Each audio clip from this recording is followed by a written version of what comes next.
Vida de los santos Albán Butler, 14 de julio. San Buenaventura, cardenal obispo de Albano, doctor. Lo único que sabemos acerca de este ilustre hijo de San Francisco de Asís, por lo que se refiere a sus primeros años, es que nació en Bagnorea, cerca de Viterbo, en 1221, y que sus padres fueron Juan Fidanza y María Ritella. Después de tomar el hábito en la orden seráfica, estudió en la Universidad de París bajo la dirección del maestro inglés Alejandro de Ales. Buenaventura, a quien la historia debía conocer con el nombre de el Doctor Seráfico, enseñó teología y sagrada escritura en la Universidad de París de 1248 a 1257. A su genio penetrante unía un juicio muy equilibrado que le permitía ir al fondo de las cuestiones y dejar de lado todo lo superfluo para discernir todo lo esencial y poner al descubierto las sofismas de las opiniones erróneas. Nada tiene pues de extraño que el santo se haya distinguido en la filosofía y teología escolástica. Buenaventura ofrecía todos los estudios a la gloria de Dios y a su propia santificación, sin confundir el fin con los medios y sin dejar que degenerara su trabajo en disipación y vana curiosidad. No contento con transformar el estudio en una prolongación de la plegaria, consagraba gran parte de su tiempo a la oración propiamente dicha, convencido de que esa era la clave de la vida espiritual, porque como lo enseña San Pablo, solo el Espíritu de Dios puede hacernos penetrar sus secretos designios y grabar sus palabras en nuestros corazones. Tan grande era la pureza e inocencia del santo que su maestro, Alejandro de Ales, afirmaba que parecía que no había pecado en Adán. El rostro de Buenaventura reflejaba el gozo fruto de la paz en que su alma vivía. Como el mismo santo escribió, el gozo espiritual es la mejor señal de que la gracia habita en un alma. El santo no veía en sí más que faltas e imperfecciones y por humildad se abstenía algunas veces de recibir la comunión por más que su alma ansiaba unirse al objeto de su amor y acercarse a la fuente de la gracia. Pero un milagro de Dios permitió a San Buenaventura superar tales escrúpulos. Las actas de canonización lo narran así. Desde hace varios días no se atrevía a acercarse al banquete celestial, pero cierta vez en que asistía a la misa y meditaba sobre la pasión del Señor, nuestro Salvador, para premiar su humildad y su amor, hizo que un ángel tomara de las manos del sacerdote una parte de la hostia consagrada y la depositara en su boca. A partir de entonces, Buenaventura comulgó sin ningún escrúpulo y encontró en la comunión una fuente de gozo y de gracias. San Buenaventura se preparó a recibir el sacerdocio con severos ayunos y largas horas de oración, pues su gran humildad le hacía acercarse con temor y temblor a esa altísima dignidad. La Iglesia recomienda a todos los fieles la oración que el santo compuso para después de la misa y que comienza así: Transfigue dulcissime Domini Jesu. Buenaventura se entregó con entusiasmo a la tarea de cooperar a la salvación de sus prójimos, como lo exigía la gracia del sacerdocio.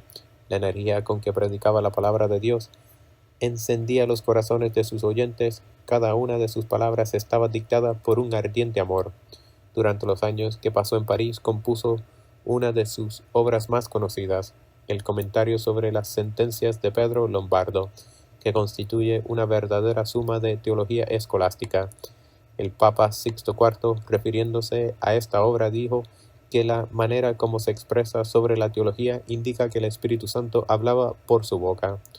Los violentos ataques de algunos de los profesores de la Universidad de París contra los franciscanos perturbaron la paz de los años que Buenaventura pasó en esa ciudad.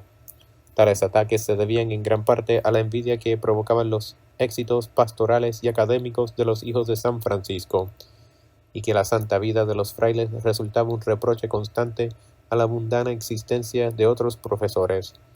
El jefe del partido que se oponía a los franciscanos era Guillermo de Saint-Amour, quien atacó violentamente a San Buenaventura en una obra titulada Los peligros de los últimos tiempos.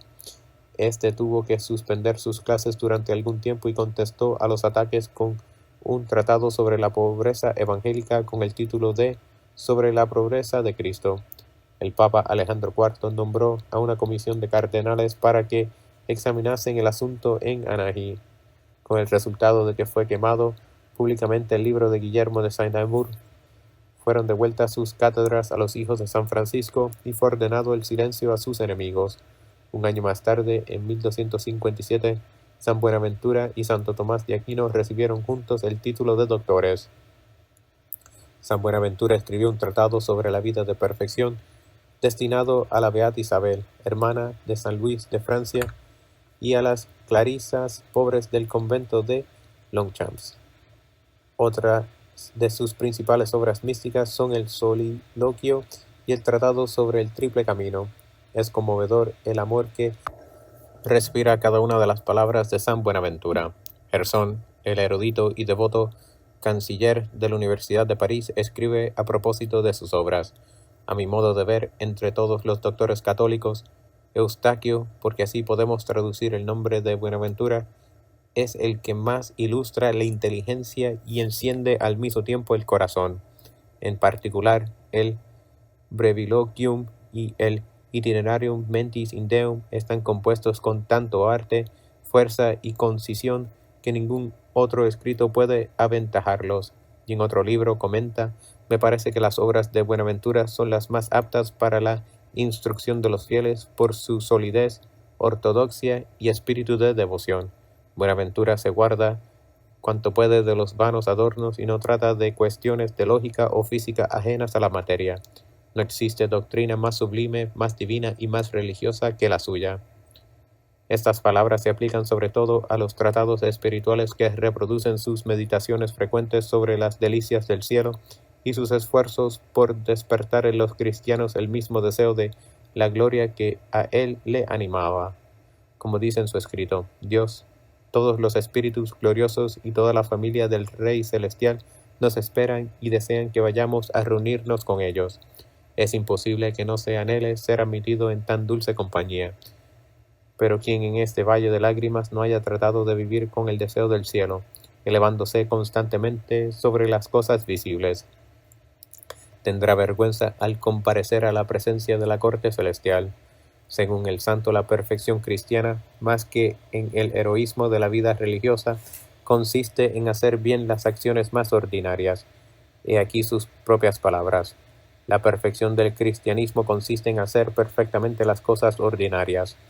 La fidelidad en las cosas pequeñas es una virtud heroica.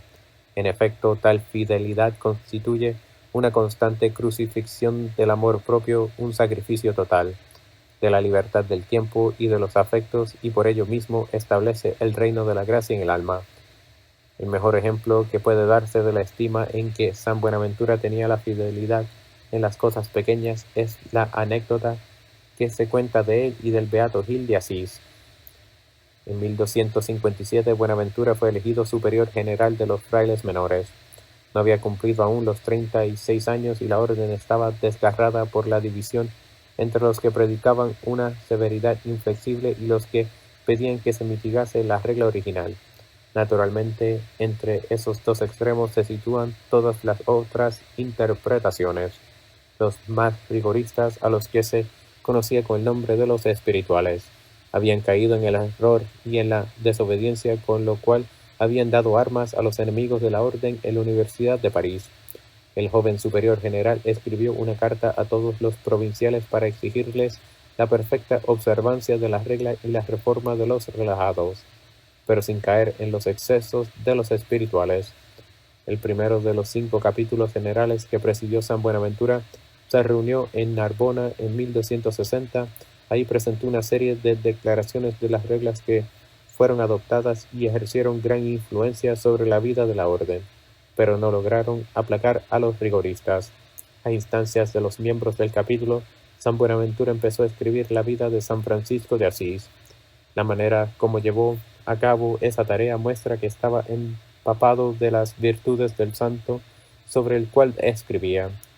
Santo Tomás de Aquino, que fue a visitar un día a Buenaventura cuando éste se ocupaba de escribir la biografía del pobrecito de Asís, le encontró en su celda sumido en la contemplación. En vez de interrumpirle, Santo Tomás se retiró diciendo: «Dejemos a un santo trabajar por otro santo». La vida escrita por San Buenaventura, titulada La leyenda mayor, es una obra de gran importancia acerca de la vida de San Francisco. aunque el autor manifiesta en ella cierta tendencia a forzar la verdad histórica para emplearla como testimonio contra los que pedían la mitigación de la regla. San Buenaventura gobernó la Orden de San Francisco durante 17 años y se le llama con razón el segundo fundador. En 1265 el Papa Clemente IV trató de nombrar a San Buenaventura arzobispo de York, a la muerte de Godofredo de Ludham, pero el santo consiguió disuadir de ello al pontífice. Sin embargo, el año siguiente el beato Gregorio X le nombró cardenal obispo de Albano, le ordenó aceptar el cargo por obediencia y le llamó inmediatamente a Roma. Los legados pontificios le esperaban con el capelo y las otras insignias de su dignidad. Según se cuenta, fueron a su encuentro hasta cerca de Florencia y le hallaron en el convento franciscano de Mugello, lavando los platos. Como Buenaventura tenía las manos sucias, rogó a los legados que colgasen el capelo en la rama de un árbol y que se paseasen un poco por el huerto hasta que terminase su tarea. Solo entonces San Buenaventura tomó el capelo y fue a presentar a los legados los honores debidos. Gregorio X encomendó a San Buenaventura la preparación de los temas que se iban a tratar en el Concilio Ecuménico de Lyon, acerca de la unión con los griegos ortodoxos, pues el emperador Miguel Paleólogo había propuesto la unión a Clemente IV. Los más distinguidos teólogos de la Iglesia asistieron a dicho concilio. Como se sabe, Santo Tomás de Aquino murió cuando se dirigía a él. San Buenaventura fue sin duda el personaje más notable de la asamblea. Llegó a Lyon con el Papa varios meses antes de la apertura del concilio. Entre la segunda y la tercera sesión reunió el capítulo general de su orden y renunció al cargo de superior general. Cuando llegaron los delegados griegos, el santo inició las conversaciones con ellos y la unión con Roma se llevó a cabo. En acción de gracias, el Papa cantó la misa el día de la fiesta de San Pedro y San Pablo. La epístola, el Evangelio y el credo se cantaron en latín y en griego, y San Buenaventura predicó en la ceremonia. El seráfico doctor murió durante las celebraciones la noche del 14 al 15 de julio. Ello le ahorró la pena de ver a Constantinopla rechazar la reunión por la que tanto había trabajado.